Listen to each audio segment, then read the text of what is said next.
১৯ June চীনের Yunnan প্রদেশের Kunming শহরে সচিব পর্যায়ের ত্রিপক্ষীয় বৈঠকের সংবাদ বিজ্ঞপ্তির সঙ্গে এই ছবি প্রকাশ করেছে ইসলামাবাদ। বেইজিং থেকে প্রকাশ করা বিজ্ঞপ্তিতেও একই ছবি। ভৌগোলিক অবস্থান বিবেচনায় এমন ছবি অস্বস্তিতে ফেলতে পারে ভারতকে। দিল্লিকে চাপে ফেলতেই কি তিন প্রতিবেশীর এই জোট?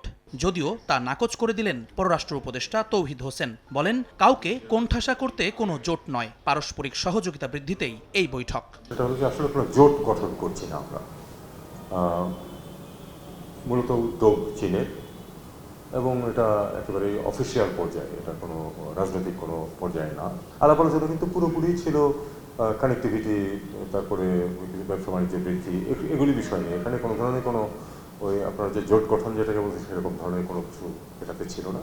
এটা যদি ভবিষ্যতে কোনো অগ্রগতি, কোনো যদি আরও কিছু হয় তখন আপনার সেটা জানতে পারবেন। চীনের ভাষায় ত্রিপক্ষীয় সহযোগিতা বা পাকিস্তানের ভাষায় ত্রিপক্ষীয় কাঠামো, যাই হোক না কেন বিষয়টি প্রভাব ফেলতে পারে ঢাকা দিল্লির নিরুত্তাপ সম্পর্কে। যদিও ভারতের সঙ্গে সম্পর্ক পুনর্বিন্যাসে কাজ চলছে বলে জানান পররাষ্ট্র উপদেষ্টা।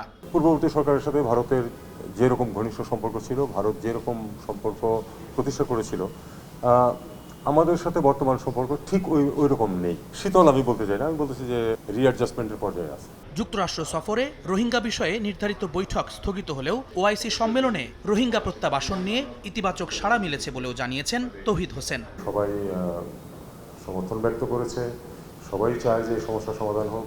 এদিকে ইরানে আটকে পড়া ২৬ বাংলাদেশি করাচি হয়ে ঢাকায় ফিরবেন বলেও জানান পররাষ্ট্র উপদেষ্টা।